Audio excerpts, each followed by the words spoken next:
الحمدللہ رب العالمین والصلاة والسلام علی اشرف الانبیاء والمرسلین اما بعد جی تو ہم پڑھ رہے تھے پچھلے لیکچر میں کہ قرآن کریم کے آہستہ آہستہ نازل ہونے کی کیا حکمتیں ہیں. نبی کریم صلی اللہ علیہ وسلم کے قلب اطہر پر وہ جو تیسرا نزول ہے، نزل به الروح الامین علی قلبک، تو جو آپ کے قلب اطہر پر جو نزول ہوا ہے قرآن کا، یہ تدریجن ہوا ہے، تنجیمن ہوا ہے، وقفے وقفے سے ہوا ہے، تقریباً 23 سال کے عرصے میں. اس کی کیا حکمتیں ہیں؟ تو ہم نے اس کی 4 حکمتیں موٹی موٹی بالاجمال پڑھی تھیں. کیا 4 حکمتیں ہیں؟ کون بتائے گا آپ میں سے؟ 3 حکمتیں تو سورہ فرقان کی آیتوں میں موجود ہیں نا. جی، آپ صلی اللہ علیہ وسلم کے دل کو مضبوط کرنا، اور جیسے جیسے مسائل پیش آتے رہے ہیں ویسے ویسے ان کا ساتھ ساتھ حل دینا. ایک ہے نبی کریم صلی اللہ علیہ وسلم کے دل کو مضبوط کرنا. نمبر 2، امت کے لیے آسانی، یعنی امت کے دل کو مضبوط کرنا یا امت کو آسانی پہنچانا.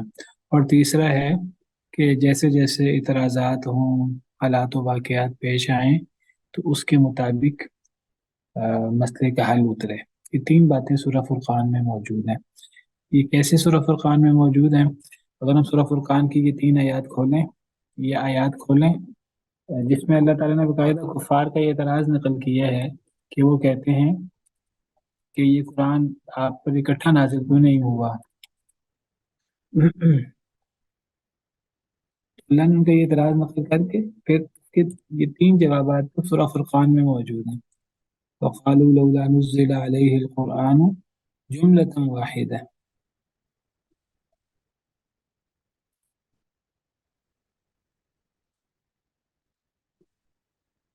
وقال الذین کفروا، انہوں نے کہا لولا نزل علیہ القرآن، کیوں نہیں نازل کیا گیا اس پر قرآن اکٹھا. اس کے اللہ نے جواب دیا کذالک، اسی طرح ہی ہے، لنثبت بہ فؤادک، یعنی قرآن آہستہ آہستہ اترا ہے کہ ہم آپ کے دل کو مضبوط کریں. پہلی مین وجہ. اور رتلناہ ہو ترتیلا، ہم نے اس کو ترتیل سے پڑھا ہے. اس سے یعنی علماء نے استدلال کیا اللہ نے اس کو وقفے وقفے سے پڑھا ہے، یعنی تاکہ جن پر قرآن اترا ہے وہ بھی وقفے وقفے سے پڑھیں. تو اس جملے کا تعلق، اس پوائنٹ کا تعلق لوگوں کے، صحابہ کرام کے ساتھ، امت کے ساتھ ہے. اس کا تعلق نبی کریم صلی اللہ علیہ وسلم کے ساتھ ہے، اس کا تعلق امت کے ساتھ ہے. واللہ عالم. اور تیسری بات وَلَا يَأْتُونَكَ بِمَثَلٍ إِلَّا جِئْنَاكَ بِالْحَقِّ، کہ وہ نہیں لاتے آپ کے پاس کوئی مثال مگر آپ لے آتے ہیں، مگر ہم لے آتے ہیں آپ کے پاس حق اور اس کی بہترین تفسیر. یہ 3 وجوہات اللہ تعالیٰ نے بیان فرمائی. تو ان میں سے پہلی وجہ ہم تفصیل سے ہم نے پڑھی تھی پچھلے مرتبہ. دوسری وجہ ہے جس میں پہلی وجہ میں ہم نے پڑھا تھا کہ نبی کریم صلی اللہ علیہ وسلم کے لیے یہ آسانی، اور یہ آسانی کس طرح تھی، ہم نے تفصیل سے اس کو ڈسکس کیا ہے. بڑا ایک اہم سوال ہے، کوئی بھی بندہ سوال کر سکتا ہے غیر مسلم، تو اس کا جواب ہم میں سے ہر شخص کو آنا چاہیے، آپ کو اس پہ تیار ہونا چاہیے. تو تفصیل سے ہم نے پچھلی دفعہ پڑھا تھا کہ نبی صلی اللہ علیہ وسلم کے لیے کیسے اس میں آسانی تھی، اور آپ کے دل کو اس پہ کیسے مضبوط کیا جاتا تھا، اور آپ کے دل کو تقویت پہنچانے کی ضرورت کیا تھی. ہم نے یہ بھی ڈسکس کیا تھا. آپ کے دل کو مضبوط کرنے کی کیا ضرورت تھی؟ کون بتائے گا؟ السلام علیکم استاد، ہماری طرف آواز کٹ رہی ہے، شاید انٹرنیٹ کا ایشو ہے، آپ سوال ریپیٹ کر لیں. میرا سوال یہ ہے جی جی بتائیے. میرا سوال یہ ہے کہ نبی کریم صلی اللہ علیہ وسلم کے قلب اطہر کو تقویت پہنچانے کی اتنی کیا ضرورت تھی کہ اللہ نے اس کے لیے پورے قرآن کریم کو آہستہ آہستہ اتارا 23 سال کے عرصے میں. آپ نے بتایا تھا کہ جو شخص جتنا اللہ کے زیادہ قریب ہوتا ہے اس کو اتنی ہی زیادہ مشکلات آتی ہیں. جی تو اللہ کے نبی پہ سب سے زیادہ مشکلات آئی تھیں، اس لیے آپ کے دل کو تقویت کی سب سے زیادہ ضرورت تھی. جی، اس سب سے زیادہ آزمائشیں آئی تھیں سب سے زیادہ تقویت کی ضرورت تھی. اس کی وجہ یہ نہیں کہ آپ شک میں زیادہ مبتلا ہوتے ہیں، نہیں، اس کی وجہ یہ ہے کہ آپ کے مخالفین سب سے زیادہ ہوتے ہیں. جب مخالفین سب سے زیادہ ہوتے ہیں تو پھر جتنے مخالفین ہوتے ہیں اتنے اعتراضات، اتنے سوالات، اتنے اشکالات. اور جب پھر سامنے کرنے والا ایک ہی شخص ہو، نبی ایک ہی شخص ہے، پوری امت مخالف ہے، تو پھر اس کو، اس کے ایمان کو، اس کے علم الغیب، اس کا غیب پر ایمان کو بوسٹ کرنے کی بہت زیادہ ضرورت ہے. اس کی وجہ یہ نہیں ہے کہ وہ شکوک و شبہات کا شکار ہوتا، نعوذ باللہ من ذالک، وہ شکوک و شبہات کا شکار نہیں ہوتا، لیکن اس کو مضبوط ایمان کی اور وہ آسمان تک پہنچے ہوئے ایمان کی ضرورت ہوتی ہے، اس لیے کہ اس نے امت کے ایک ایک فرد کو جواب دینا ہوتا ہے. تو یہ اللہ تعالیٰ نے صرف نبی کریم صلی اللہ علیہ وسلم کے ساتھ نہیں کیا، ایسا معاملہ اللہ نے ہر نبی اور رسول کے ساتھ رکھا ہے. اور میں نے آپ کو اس کی مثالیں بھی دی تھی. نبی کریم صلی اللہ علیہ وسلم کو لے لیجئے کہ اللہ تعالیٰ نے آپ کو اسراء اور معراج کروایا، جنت جہنم دکھائی باقاعدہ، براق اور یہ چیزیں، اللہ نے وہ نشانیاں دکھائیں جو اللہ نے اور لوگوں کو نہیں دکھائیں.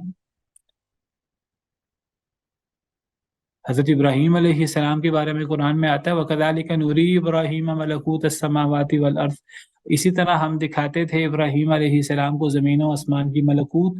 اور کیوں دکھاتے تھے؟ وَلِيَكُونَ مِنَ الْمُوقِنِينَ، وہاں بھی یہی بات ہے تاکہ ان کا یقین بڑھ جائے. اور حضرت ابراہیم علیہ السلام نے اللہ سے کہا ہے اللہ تعالیٰ میں دیکھنا چاہتا ہوں کہ آپ مردوں کو کیسے زندہ کرتے ہیں. تو وہ تو حضرت عیسیٰ کے حواریوں نے بھی کہا تھا اللہ ہم دیکھنا چاہتے ہیں آپ دسترخوان اتارتے ہیں کہ نہیں. تو اور انہوں نے کہا تھا ہم چاہتے ہیں ہمارا اطمینان بڑھے، دلوں کو مزید اطمینان حاصل ہو. اللہ نے انہیں ڈانٹ دیا. لیکن یہی بات جب حضرت ابراہیم علیہ السلام نے اللہ سے مانگی کہ اللہ آپ مجھے دکھائیں کہ آپ مردوں کو کیسے زندہ کرتے ہیں، اللہ نے پوچھا کیا ایمان نہیں ہے؟ تو حضرت ابراہیم کہنے لگے اللہ ایمان تو ہے لیکن اطمینان قلب چاہتا ہوں. اللہ نے حضرت ابراہیم علیہ السلام کو اطمینان قلب کروا دیا. تو نبیوں کا معاملہ خاص ہوتا ہے، ٹھیک ہے. اس کی وجہ یہ نہیں کہ نعوذ باللہ نعوذ باللہ ان کو ایمان کمزور ہوتا ہے تو اس کو تقویت پہنچانے کی ضرورت ہوتی ہے.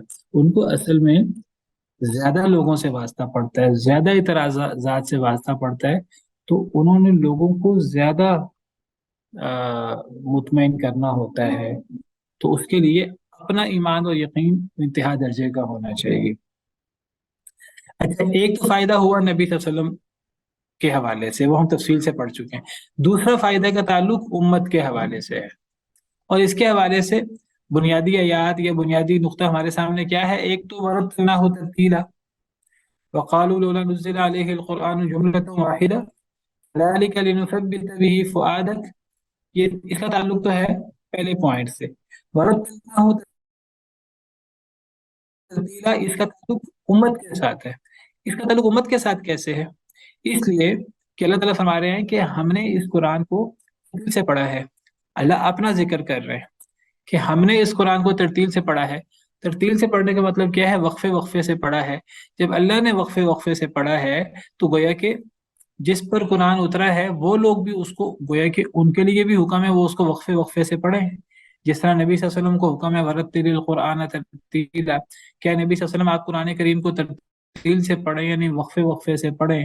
جب اللہ نے وقفے وقفے سے پڑھا ہے، جب نبی کریم صلی اللہ علیہ وسلم کو وقفے وقفے سے پڑھنے کا حکم ہوا تو گویا کہ امت بھی اس کو جلدی جلدی تو نہیں پڑھے گی، وہ بھی اس کو وقفے وقفے سے پڑھے گی. جب وہ وقفے وقفے سے پڑھے گی تو گویا کہ امت کے لیے بھی اس میں تدریج ہے، امت کے لیے بھی اس میں آسانی ہے. سمجھ آ گئی بات؟ میری آواز کٹ تو نہیں رہی؟ جی استاد آ رہی ہے.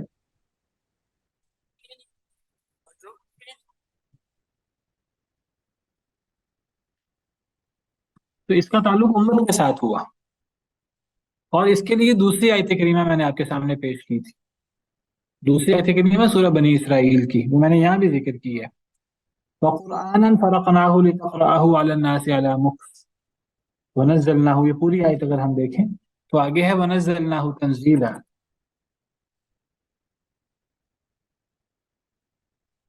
تنزیلا. اب دیکھیے، اور اس میں ورتلناہ ترتیلا، یہ دونوں آیتیں وہ اس پوائنٹ کو واضح کر رہی ہیں. یہ پوائنٹ ہے کیا؟ اس کو عبدالعظیم زرقانی رحمہ اللہ مناہل العرفان والے وہ کہتے ہیں، وہ اس کو ہیڈنگ دیتے ہیں تدرج فی تربیت هذه الامه الناشئه علما وعملا. اس امت کی تربیت میں تدریج ہو علم اور عمل کے اعتبار سے. یعنی اللہ چاہتے تھے کہ اس امت کے علم میں بتدریج اضافہ ہو، اور اس امت کو جو عمل کا حکم دیا جائے وہ تدریج کے ساتھ دیا جائے. اگر اللہ تعالیٰ اکٹھا حکم دے دیتے تو شاید امت کے لیے نسبتاً عمل کرنا مشکل ہوتا. تو اللہ نے جس طرح جس نبی پر قرآن نازل، اللہ نے اس نبی کے لیے اللہ تعالیٰ نے آسانی کا انتظام کیا کہ ان کا دل مضبوط ہو جائے. اللہ نے وقفے وقفے سے قرآن اتارا. اسی طرح یہ آسانی امت کے ساتھ بھی ہے، تاکہ امت کا دل بھی مضبوط ہو، تاکہ امت کی علمی تربیت بھی تدریج کے ساتھ ہو، تاکہ امت کی عملی تربیت تدریج کے ساتھ ہو. ٹھیک ہے. اس کے تحت پوائنٹس کیا آتے ہیں؟ اس کے تحت پہلا پوائنٹ آتا ہے، اس کے دلائل میں نے آپ کے سامنے رکھ دیے ہیں. ایک ورتلناہ ترتیلا، ایک وقرآنا فرقناہ لتقرأہ علی الناس علی مکث. ٹھیک ہے. یہ سمجھ آ گئی آیت کریمہ کو ہم نے کیوں یہاں رکھا ہے، اور قرآن کو ہم نے فرق کر کے اتارا ہے، یعنی وقفے وقفے سے اتارا ہے. کیوں؟ لتقرأہ علی الناس علی مکث. اس پہ اس آیت کریمہ میں فوکس کس چیز پر ہے؟ اس پر، لتقرأہ علی الناس علی مکث، تاکہ اے اللہ کے رسول آپ پڑھیں اس کو لوگوں پر وقفے سے. تو اس آیت کریمہ پہ زور کس پر ہے؟ کہ لوگوں تک یہ قرآن وقفے کے ساتھ پہنچے. لوگوں سے مراد یعنی صحابہ اور امت. تو گویا کہ اس آیت کریمہ میں قرآن کریم کو آہستہ آہستہ اتارنے کی حکمت لوگوں کا فائدہ بیان کی گئی ہے. واضح ہے؟ لِتَقْرَأَهُ عَلَى النَّاسِ عَلَى مُكْثٍ، تاکہ آپ اے اللہ کے رسول اسے پڑھیں لوگوں پر علی مکث، وقفے وقفے سے، یعنی تاکہ لوگوں کو زیادہ فائدہ ہو. تو گویا کہ اس فائدے کا تعلق، قرآن کے آہستہ آہستہ اتارنے کی حکمت کا تعلق لوگوں کے ساتھ ہے. کلیئر ہے کہ نہیں؟ جی استاد. یہ بڑا اہم پوائنٹ ہے. یہ اصل میں یہ دوسرا جو کچھ پوائنٹس میں نے ذکر کیا تھا جو اجمالی ہیں، ان کی بھی تفصیل آگے پھر علماء نے بیان کی ہے. یہ اجمالی پوائنٹ ہمیں سمجھنا بہت ضروری ہے. پہلا اجمالی پوائنٹ ہے نبی کا فائدہ، اور پھر اس کے تحت پوائنٹس ہیں. دوسرا اجمالی پوائنٹ ہے کہ امت کا فائدہ، اور اس کے لیے بنیادی طور پہ ہم آیتوں کو سامنے رکھ رہے ہیں. تو یہ جو سورہ بنی اسرائیل کی آیت ہے اس میں اسی پوائنٹ کو فوکس کیا گیا ہے، تاکہ لوگوں پر قرآن کریم وقفے وقفے سے پہنچے، تاکہ نبی لوگوں پر قرآن کو وقفے وقفے سے پڑھیں. تو اس کا مطلب ہے کہ امت کے فائدے کے لیے بھی اللہ نے قرآن کریم کو وقفے وقفے سے اتارا ہے. امت کا فائدہ کیسے؟ اس کی مختلف صورتیں علماء نے بیان کی ہیں. علامہ زرقانی اس کو اس انداز سے بیان کرتے ہیں، کہتے ہیں نمبر ایک، امت کے لیے حفظ اور فہم، قرآن کا تدبر کو آسان بنانا. کیسے؟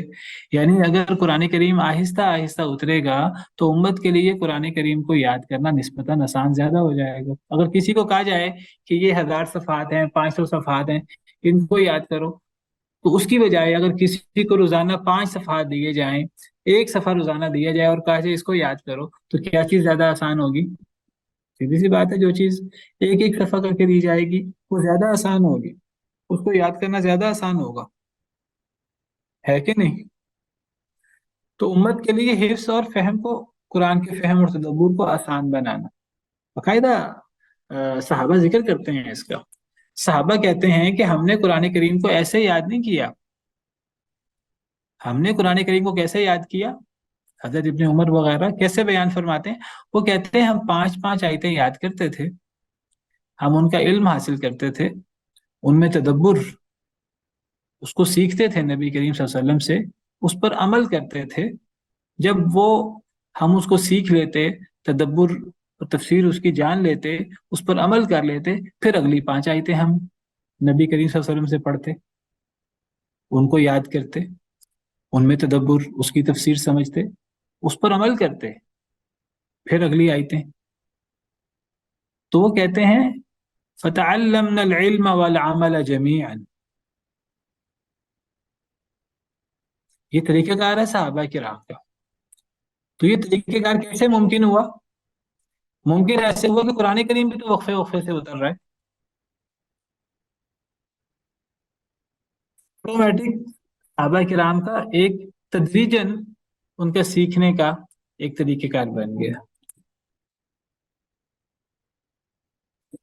سیدنا ابن عمر رضی اللہ عنہ وغیرہ سے مروی ہے، وہ کہتے ہیں ہم 5 آیتیں سیکھتے تھے، ان 5 آیتوں کو یاد کرتے، ان 5 آیتوں کا تدبر حاصل کرتے، ان پر عمل کرتے، پھر اس کے بعد دوبارہ ہم اگلی 5 آیتیں لے لیتے.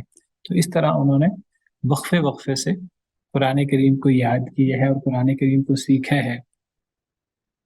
اور وہ صرف سیکھتے نہیں تھے ہماری طرح، وہ باقاعدہ یاد بھی کرتے تھے اور تدبر بھی کرتے تھے اور ان کی تفسیر بھی سیکھتے تھے اور پھر عمل بھی کرتے تھے. ہم لوگ تو عمل سے دور ہے، اللہ معاف کرے. تو وہ عمل بھی کرتے تھے اور پھر جب اس کو پوری طرح رچ بس جاتی وہ آیات، وہ ان کا اوڑھنا بچھونا بن جاتی پھر اگلی آیات. تو حضرت ابن عمر کے بارے میں آتا ہے کہ انہوں نے 8 سال میں کہ 10 سال میں سورہ بقرہ سیکھی. حضرت عمر نے شاید 8 سال میں سورہ بقرہ سیکھی. تو وہ اس طرح کر کے وقفے وقفے سے سیکھتے تھے. دوسرا پوائنٹ علامہ زرقانی بیان کرتے ہیں امت کی آسانی کس طرح ہوئی. ایک تو امت کے لیے حفظ، تدبر، یہ چیزیں آسان ہوئیں، وقفے وقفے سے جتنا اترا اتنا انہوں نے یاد کر لیا. نمبر 2 کہ جو علمی تدریجی تربیت، یہ تو علمی تربیت تھی نا، یہ تو علم کی بات ہے. عملی تدریجی تربیت وہ کیا ہے؟ عقائد، عبادات اور اخلاق کے فاضلہ کی تدریجاً اصلاح. صحابہ کرام کی جو تربیت ہوئی ہے وہ تدریج کے ساتھ ہوئی ہے، تو وہ بہترین تربیت ہوئی ہے. وہ امت کے لیے یعنی وہ ہیرے بن کے نکلے، کندن بن کے نکلے، اور ایک ایک صحابی اپنی جگہ پر ایک گوہر نایاب آپ سمجھیے. نبی صلی اللہ علیہ وسلم فرماتے ہیں کہ صحابہ کرام کی مثال یہ ہے کہ اگر ایک بھی صحابی کسی پورے لشکر میں موجود ہوگا نا تو اس صحابی کی برکت سے اس لشکر کو فتح ہو جایا کرے گی. آپ نے سنی ہوئی ہے یہ حدیث؟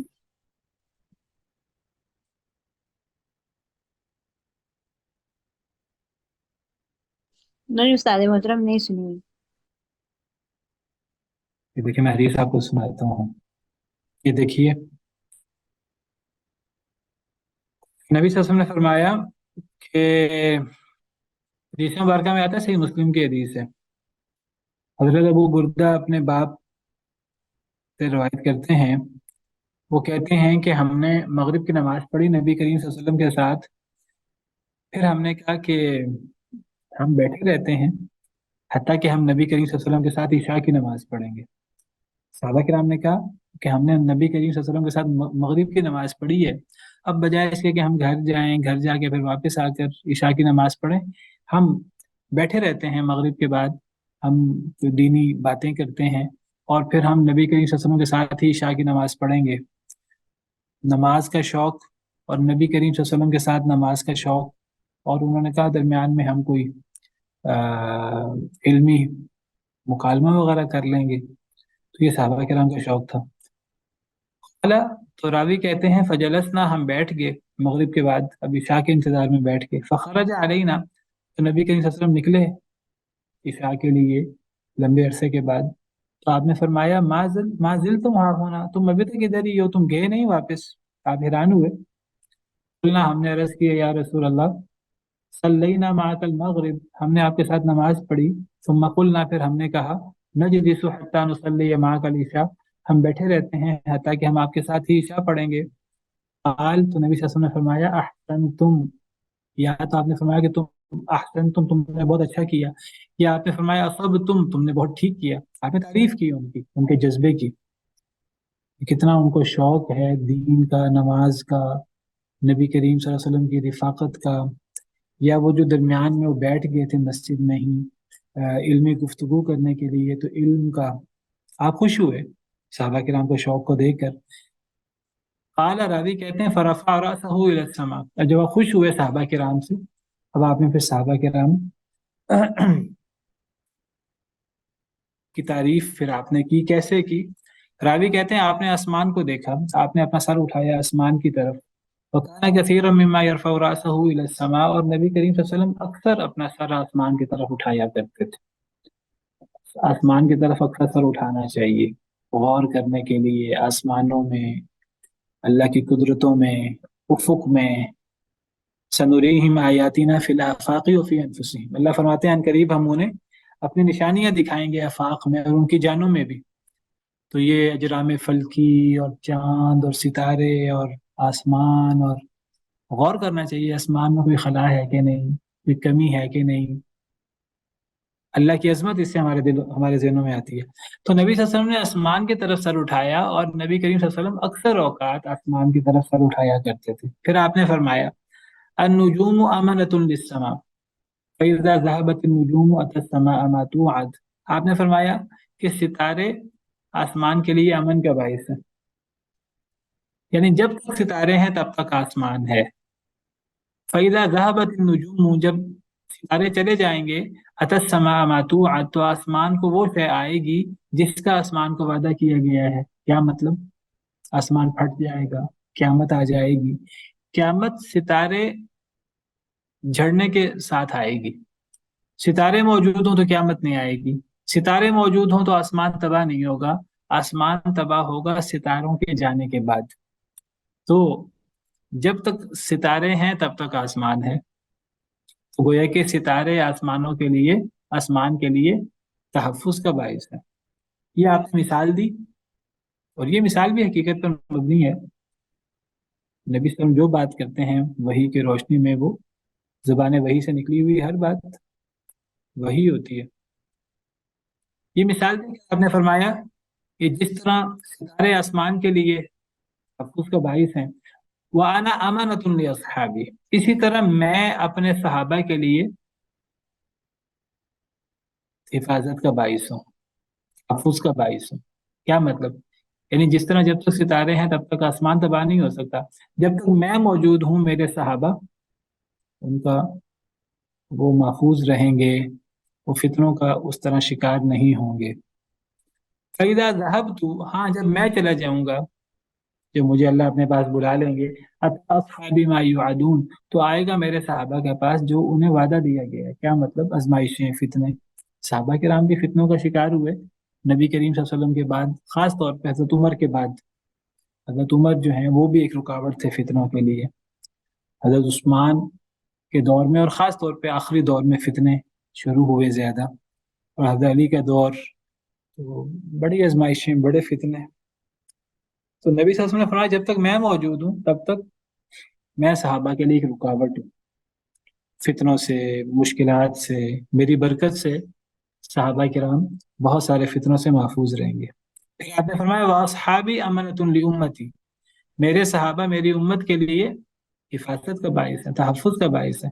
فَإِذَا ذَهَبَ أَصْحَابِي، جب میرے صحابہ چلے جائیں گے، أَتَى أُمَّتِي مَا يُوعَدُونَ، تو میری امت پر وہ چیز آئے گی جس کا میری امت کو وعدہ دیا گیا۔ جس طرح نبی صحابہ کے لیے برکت کا باعث ہیں اور حفاظت کا باعث ہیں، صحابہ امت کے لیے۔ ایک صحابی بھی باقی ہوگا تو امت کو وہ آزمائشیں نہیں آئیں گی جو صحابہ کے بعد آئیں، صحابہ کی برکت سے۔ تو جس طرح ستارے آسمان کے لیے تحفظ کا باعث ہیں، جس طرح نبی صحابہ کے لیے تحفظ کا باعث تھے، اس طرح صحابہ امت کے لیے تحفظ کا باعث ہیں۔ اسی طرح حدیث مبارکہ میں آتا ہے، یہ دیکھیے یہ بھی صحیح مسلم کی حدیث ہے، صحابہ کرام کی کتنی فضیلت ہے اور صحابہ کرام کی کتنی برکت تھی۔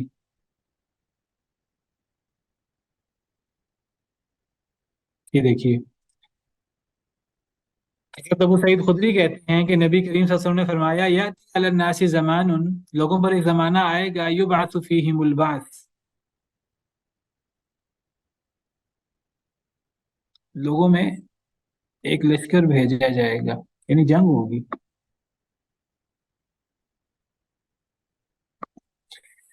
یقولون، تو وہ کہیں گے انظروا هل تجدون فیکم احدا من اصحاب النبی صلی اللہ علیہ وسلم، دیکھو کیا تم اپنے میں کوئی نبی کریم صلی اللہ علیہ وسلم کے صحابہ میں سے کسی ایک کو پاتے ہو؟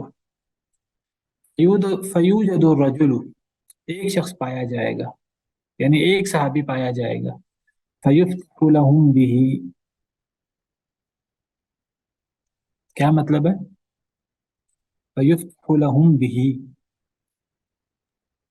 بس وہ فتح دیے جائیں گے اس کی وجہ سے. اس کی وجہ سے کتنی برکت ہے صحابہ کی، اس صحابی کی برکت سے مسلمانوں کا پورا لشکر فتح یاب ہو جائے گا.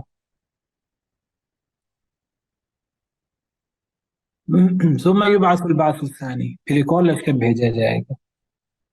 لوگ کہیں گے یقولون، وہ کہیں گے هل فیہم من رعا اصحاب النبی صلی اللہ علیہ وسلم، ذرا دیکھو کیا آج لشکر میں کوئی ایسا ایک شخص بھی ہے جس نے نبی صلی اللہ علیہ وسلم کے صحابہ کو دیکھا ہو، خود صحابی تو نہ ہو لیکن چلو صحابہ کو دیکھا ہو. صحابہ کو دیکھنا بھی بڑا اعزاز ہے، صحابہ کی تربیت، تابعین، یفتح لہم بہ، اس کی برکت سے بھی پوری لشکر کو فتح ہو جائے گی. ثم یبعث البعث الثالث، پھر ایک اور لشکر بھیجا جائے گا، ایک تیسرا زمانہ آئے گا. یقال، تو کہا جائے گا انظروا هل ترون فیہم من رعا اصحاب النبی صلی اللہ علیہ وسلم، صرف صحابی نہیں، صرف صحابی کو دیکھنے والا نہیں، کہا جائے گا کہ ان میں کوئی ایسا شخص جس نے اس کو دیکھا ہو جس نے صحابی کو دیکھا ہو. آپ دیکھیے برکت کہاں تک جا رہی ہے،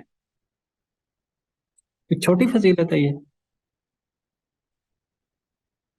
کیا خیال ہے؟ اور یہ فضیلت کیوں حاصل ہوئی؟ یہ جو اصل میں ہمارے لیے دین کسی اور طرح ہے، صحابہ کرام کے لیے دین کسی اور طرح ہے. ہمیں تو پورا کا پورا ملا نا، صحابہ کرام کو تدریجاً ملا ہے. ہمیں تو ایسے ملا نا، ہمارے لیے جس طرح اللہ تعالیٰ پر ایمان، ایمان بالغیب ہے، ہمارے لیے نبی صلی اللہ علیہ وسلم پر بھی ایمان، ایمان بالغیب ہے. صحابہ کرام نے تو نبی کریم صلی اللہ علیہ وسلم کی رفاقت کا شرف حاصل ہوا ہے، نبی کریم صلی اللہ علیہ وسلم کی صحبت کا شرف حاصل ہوا، نبی کریم صلی اللہ علیہ وسلم کو انہوں نے اپنے آنکھوں سے دیکھا. یہ بہت بڑی سعادت ہے، بہت بڑی سعادت ہے.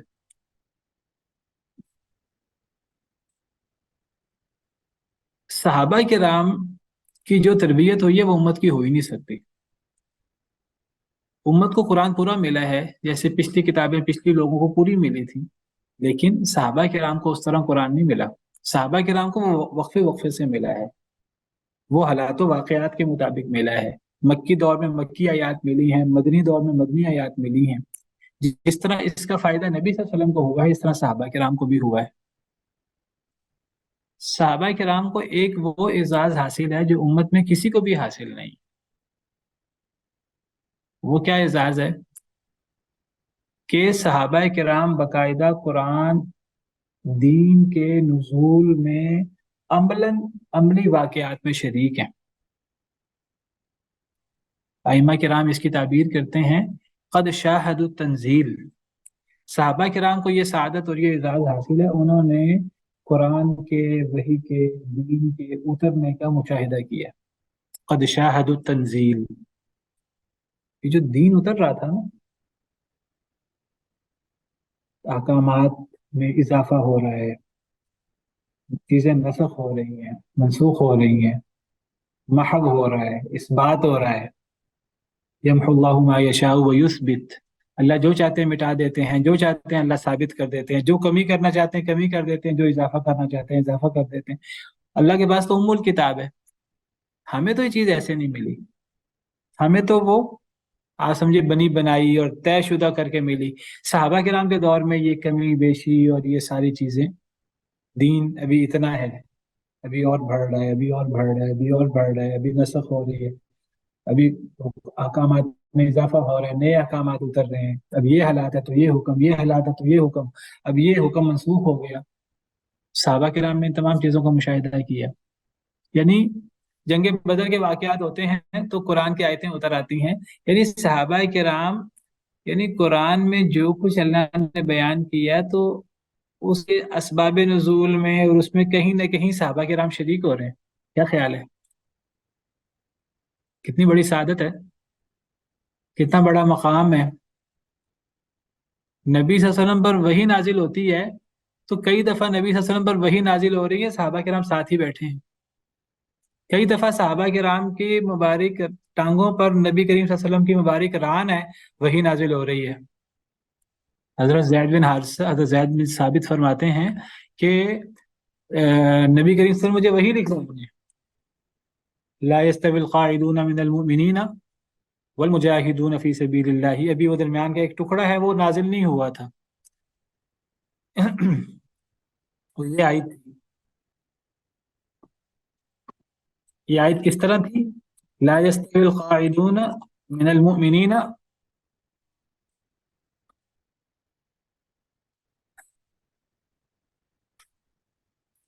یہ جو آیت ہے نا لا يستوي القاعد، اس میں غیر اولی الضرر ہی چھوڑ دیں، اس کے علاوہ آیت نازل ہوئی لا يستوي القاعدون من المؤمنین والمجاہدون فی سبیل اللہ باموالہم وانفسہم. کیا مطلب ہے اس آیت کا؟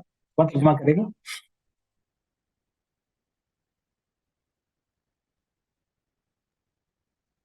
نہیں برابر ہو سکتے کھڑے ہونے والے من المؤمنین، مومنین میں سے، والمجاہدون اور مجاہدوں میں سے، فی سبیل اللہ اللہ کی راہ میں، باموالہم وانفسہم اپنے مالوں کے ساتھ اور اپنی جانوں کے ساتھ. فضل اللہ المجاہدین جی باموالہم وانفسہم، اللہ نے فضیلت دی ہے مجاہدین کو ان کے مالوں کے ساتھ اور ان کی جانوں کے ساتھ. علی القاعدین درجہ، بیٹھنے والوں پر ایک درجہ. بس کافی ہے. اللہ تعالیٰ فرما رہے ہیں کہ مومنوں میں بیٹھنے والوں سے مراد کون ہے؟ جو جہاد میں شریک نہیں ہو رہے. بیٹھنے والے مومن اور اللہ کے راستے میں اپنے مال اور اپنے جانوں کے ساتھ جہاد کرنے والے مومن برابر نہیں ہو سکتے. جو جہاد کرتے ہیں اپنے مال اپنی جان کے ساتھ، اور جو بیٹھ رہتے ہیں جو نہیں کرتے ہیں وہ بھی مومن، یہ دونوں برابر نہیں ہو سکتے. یہ کن جہاد کرنے والوں اور کن بیٹھنے والوں کی بات ہے؟ یہ اس جنگ کی بات ہے جس جنگ میں سب کو نکلنے کا حکم نہ ہو، ایک ترغیب ہو، جس نے شریک ہونا ہے وہ شریک ہو جائے. اگر ایسی جنگ ہو تو اس میں کچھ لوگ والنٹیئر اپنے آپ کو پیش کریں، جی ہم جہاد کریں گے، تو یہ جہاد کرنے والے اور جو جہاد میں شریک نہیں ہوتے، اگرچہ ان کے لیے لازمی نہیں تھا وہ جہاد میں شریک ہوتے، جو شریک نہیں ہوتے تو یہ برابر نہیں ہے. جو جہاد کرنے والے ہیں اپنے مالوں اپنی جان کے ساتھ، ان کو بیٹھنے والوں پر فوقیت حاصل ہے، درجہ حاصل ہے. وَكُلٌّ وَعَدَ اللَّهُ الْحُسْنَى، لیکن اللہ نے ہر ایک سے اچھائی کا وعدہ کیا ہے. حسنہ سے مراد یہاں کیا ہے؟ جنت. چاہے بیٹھنے والے مومن ہوں ان کے لیے بھی جنت ہے، چاہے جہاد کرنے والے صحابہ ہیں ان کے لیے بھی جنت ہے.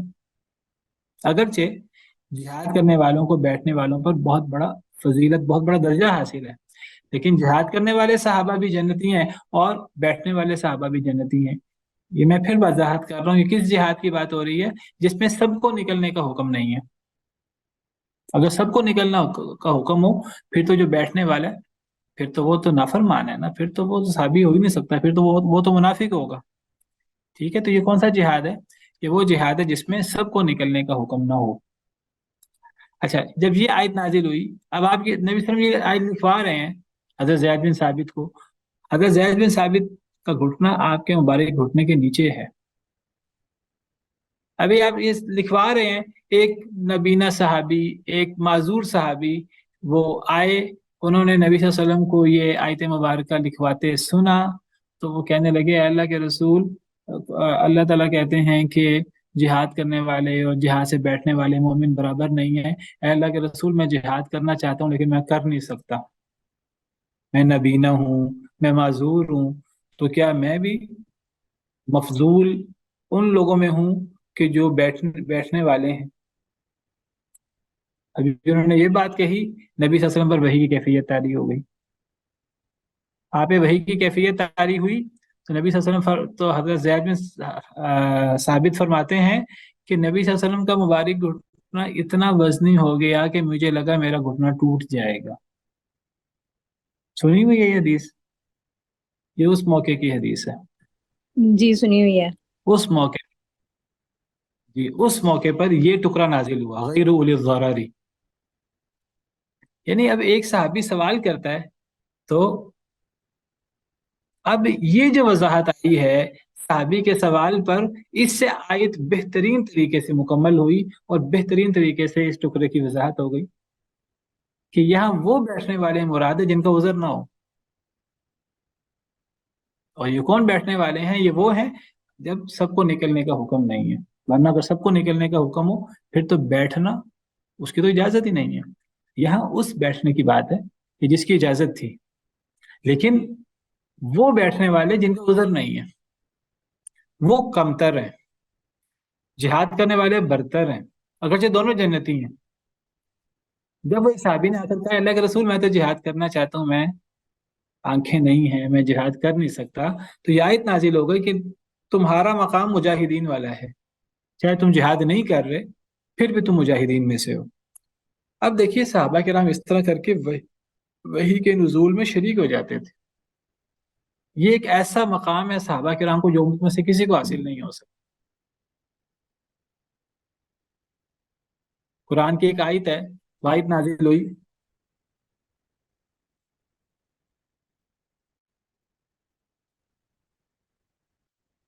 یہ سورہ بقرہ کی آیت ہے کہ اس وقت تک کھاؤ پیو حتی یتبین لکم الخیط الابیض من الخیط الاسود. من الفجر کے الفاظ ابھی نازل نہیں ہوئے تھے، ابھی اتنا نازل ہوا تھا. روزے کی بات ہے کہ اس وقت تک تم کھا پی سکتے ہو، رات پوری تم کھا سکتے ہو رمضان کی راتوں میں، حتیٰ کہ سفید دھاگا سیاہ دھاگے سے واضح ہو جائے. اور یہ بھی نازل نہیں ہوا تھا ثم اتموا الصیام الی اللیل، پھر روزہ مکمل کرو رات تک. کیا مطلب تھا اس آیت کا؟ پہلے اصل میں جب ایک بندہ سو جاتا تھا نا تو اس کا روزہ شروع ہو جاتا تھا رات کو. تو پھر بعد میں احکامات نازل ہوئے کہ نہیں، اس میں بیوی کے پاس بھی نہیں جا سکتے تھے رمضان کی رات میں، اور کھانا وغیرہ بھی نہیں کھا سکتے تھے. رات سونے کے ساتھ روزہ شروع ہو جاتا تھا. تو اس آیت کریمہ میں اللہ تعالیٰ نے وضاحت فرمائی نہیں، اب آپ رات سونے کے بعد بھی کھا پی سکتے ہیں، اس وقت تک کھا پی سکتے ہیں جب تک سفید دھاگا سیاہ دھاگے سے واضح نہ ہو جائے. اور پھر جب وہ سفید دھاگا سیاہ دھاگا واضح ہو جائے، روزہ شروع ہو گیا ہے، اب یہ روزہ کب تک جاری رہے گا؟ یہ اگلے مغرب تک آنے تک جاری رہے گا، رات آنے تک. رات سے مراد رات کی ابتدا ہے، یعنی مغرب، سورج کا غروب ہونا. ایک صحابی نے سمجھا اس آیت کریمہ سے، انہوں نے کیا کیا، انہوں نے اپنے تکیے کے نیچے دو دھاگے رکھ لیے، ایک سیاہ دھاگا رکھ لیا، ایک سفید دھاگا رکھ لیا. اب وہ روزہ کب ختم ہونا ہے، وہ بار بار اٹھ کر، ان کا خیال تھا کہ جب اتنی روشنی ہو جائے کہ مجھے سیاہ اور سفید دھاگا نظر آنا شروع ہو جائے تو تب شاید روزے کا وقت شروع ہو جائے گا. تو وہ بار بار اٹھ کے دیکھتے کہ اب سفید دھاگا سیاہ دھاگا مجھے نظر آ رہا ہے کہ نہیں آ رہا. اس دور میں لائٹ تو ہوتی نہیں تھی. تو اگلے دن بڑا پریشان نبی صلی اللہ علیہ وسلم کی خدمت میں حاضر ہوئے کہ میں نے رات تکیے کے نیچے دو دھاگے رکھے، میں تو پوری رات اٹھ کر دیکھتا رہا ہوں، مجھے تو زیادہ سمجھ نہیں آیا کہ کب سفید دھاگا سیاہ دھاگے سے واضح ہوگا. تو نبی صلی اللہ علیہ وسلم نے کیا فرمایا؟ آپ نے فرمایا اذن لوسادتک عریض، کہ اے میرے صحابی پھر تو تیرا تکیہ بہت بڑا ہے. کیوں؟ کیونکہ اس سے تکیہ تو مراد ہی نہیں تھا، اس سے تکیے کے نیچے دھاگا رکھنا تو مراد ہی نہیں تھا. اس سے کیا مراد تھا؟ آسمان پہ سفید دھاری سیاہ دھاری. تو آپ نے فرمایا کہ گویا کہ اگر تم تکیے کے نیچے دیکھتے رہے ہو سفید دھاگا سیاہ دھاگے سے واضح ہوا کہ نہیں ہوا، تو کیا آسمان تیرے تکیے کے نیچے آ جائے گا؟ پھر تو تیرے تکیے کو بہت وسیع ہونا چاہیے. آپ خوش طبی فرمایا کرتے تھے صحابہ کرام سے، آپ نے خوش طبی کرتے ہوئے کہا پھر تو تمہارا تکیہ بہت بڑا ہونا چاہیے. تو پھر وضاحت کے لیے یہ ٹکڑا نازل ہوا من الفجر، یہ بعد میں نازل ہوا. کتنے واقعات ہیں کہ صحابہ کرام کا واقعہ درپیش ہوئے اور قرآن کی آیتیں نازل ہوئیں. تو صحابہ کرام کی جو حیثیت امت میں دین کو سمجھنے کے حوالے سے ہے وہ امت میں سے کسی کی ہو سکتی ہے؟ آپ تصور کر سکتے ہیں؟ کبھی نہیں کر سکتے. جتنا دین صحابہ کرام کو سمجھ میں آیا اتنا کبھی امت کو سمجھ نہیں آ سکتا. جتنا ایمان صحابہ کرام کا مضبوط ہے امت میں سے کسی کا مضبوط نہیں ہو سکتا، کیونکہ صحابہ کرام اس تدریج میں شریک ہیں.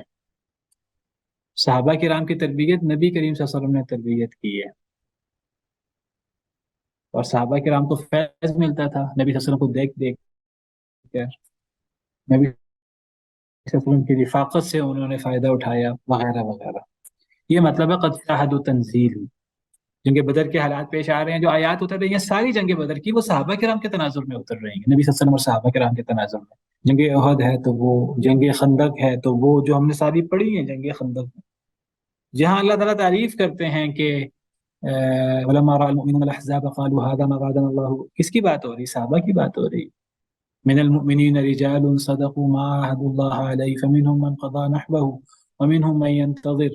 وہ لوگ بھی ہیں جو انہوں نے اللہ سے وعدہ کیا، وعدہ سچ کر دکھایا. کچھ لوگ اپنی منزل کو پہنچ چکے ہیں، کچھ لوگ انتظار. کس کے بارے میں آیات ہے؟ صحابہ کرام کے بارے میں. یا برے لوگوں کے، منافقین کا ذکر ہے، کفار کا، یا صحابہ کرام کا ذکر ہے. قرآن صحابہ کرام کی تعریف کرتا ہے. تو ایک صحابی اور ایک امت، ایک بعد کا امتی کیسے برابر ہو سکتا؟ اس لیے امت کا اجماع ہے کہ صحابہ کرام کے بعد آنے والا علم میں اور چیزوں میں صحابہ سے بڑھ تو سکتا ہے. ایک صحابی کو بدو ہو، اس کو زیادہ علم نہ ہو، بعد میں آنے والا تابعی، تبع تابعی، وہ علم میں صحابی سے بڑھ تو سکتا ہے. فضیلت میں کوئی بھی صحابہ کے بعد آنے والا صحابی سے فضیلت میں بڑھ نہیں سکتا، صحابہ کرام کی انہی خصوصیات کی وجہ سے. تو صحابہ کرام کی بھی خاص تربیت ہوئی ہے قرآن کی وجہ سے. قرآن کی وجہ سے ان کے لیے یہ حفظ فہم آسان ہوا. قرآن کی وجہ سے ان کے عقائد تدریجاً بنے، ان کی عبادات میں تدریجاً بہتری آئی. اب صحابہ کرام جس طرح عقائد ان کے تھے امت کے ہو ہی نہیں سکتے. صحابہ کرام کی جس طرح عبادات تھیں امت کی ہو ہی نہیں سکتی. صحابہ کرام کے جو اخلاق تھے وہ امت کے ہو ہی نہیں سکتے. حضرت عائشہ فرماتی ہیں، بخاری میں عائشہ کا یہ قول موجود ہے، وہ فرماتی ہیں انما نزل اول ما نزل منه سورة من المفصل. حضرت عائشہ اس ساری سینریو کو کس انداز سے بیان فرماتی ہیں کہ اس کا صحابہ کرام کو اتنا فائدہ ہوا کیسے؟ کہتی ہیں حضرت عائشہ بہت عقل مند خاتون تھی، فقیہ کائنات. عورتوں میں سب سے زیادہ اگر کسی کو دین کی سمجھ بوجھ تھی تو سیدہ عائشہ رضی اللہ تعالیٰ عنہا تھی. صرف عورتوں میں نہیں، مردوں میں بھی بڑے بڑے صحابہ حضرت عائشہ سے مسئلے پوچھنے آیا کرتے تھے اور مسئلے پوچھا کرتے تھے، اور حضرت عائشہ اصلاح فرمایا کرتی تھی. امت کی ماں تھی. تو حضرت عائشہ کا آپ تدبر دیکھیں دین کا، ان کا دین کا فہم دیکھیں. وہ فرماتی ہیں انما نزل اول ما نزل منه سورۃ من المفصل. کہتے ہیں شروع میں قرآن کی مفصل صورتیں نازل ہوتی تھیں. مفصل صورتوں سے کیا مراد ہے؟ مفصل تفصیل سے ہر چیز کو وہ جو بیان کرنا الگ الگ کر کے. کون سی صورتیں مراد ہیں؟ یہ جو آخری پاروں میں وہ والی مفصل صورت. جی جی، اس سے چھوٹی چھوٹی صورتیں مراد ہیں، چھوٹی چھوٹی آیتوں والی، ان کو کہتے ہیں مفصل صورتیں. یہ ہم پڑھیں گے آگے انشاءاللہ قرآن کریم کی صورتوں کی تقسیم. قرآن کریم کے شروع میں لمبی لمبی صورتیں ہیں جن کو سبع طوال کہتے ہیں، پھر معین صورتیں ہیں 100 کے قریب آیتوں والی، پھر مثانی صورتیں ہیں جو سورہ یاسین، سورہ والصافات سے لے کر سورہ حجرات تک ہیں، اور پھر مفصل صورتیں ہیں سورہ قاف سے لے کر سورہ ناس تک. تو مفصل صورتیں کون سی ہوئیں؟ جن میں جلدی جلدی فاصلہ آ جاتا ہے، جلدی جلدی آیت آ جاتی ہے. اور ٹھیک ہے، وہ اس معنی میں ہم کہہ سکتے ہیں بہت واضح صورتیں ہیں. جو مفصل صورتیں ہیں نا، مکی صورتیں، اپنے موضوع میں بہت کلیئر ہیں. ان کا موضوع کیا ہے؟ اللہ کا ڈر، اللہ کا خوف، عقائد، جنت جہنم، اخلاق اور اس قسم کی چیزیں بڑی واضح، بڑی کلیئر ہیں. تو مفصل صورتیں کی اصطلاح ہے، مفصل سے مراد چھوٹی صورتیں جن کی چھوٹی چھوٹی آیات ہیں. واضح ہے؟ تو سیدہ عائشہ رضی اللہ تعالیٰ عنہ فرماتی ہیں سب سے پہلے قرآن کریم میں مفصل صورتیں نازل ہوئی، جو آخری صورتیں ہیں نا، آخری پاروں کی. فیہا ذکر الجنت والنار، ان میں جنت و جہنم کا ذکر بہت زیادہ ہے. صحابہ کرام میں اللہ کا ڈر اور اللہ پر امید بہت زیادہ تھی، اسی وجہ سے. اذا صحاب الناس الى الاسلام، حتیٰ کہ جب لوگ اسلام میں داخل ہو گئے، دین پر چلنا شروع ہو گئے، کافی سارا قرآن اتر گیا، نزل الحلال والحرام، پھر اس کے بعد حلال اور حرام نازل ہوا.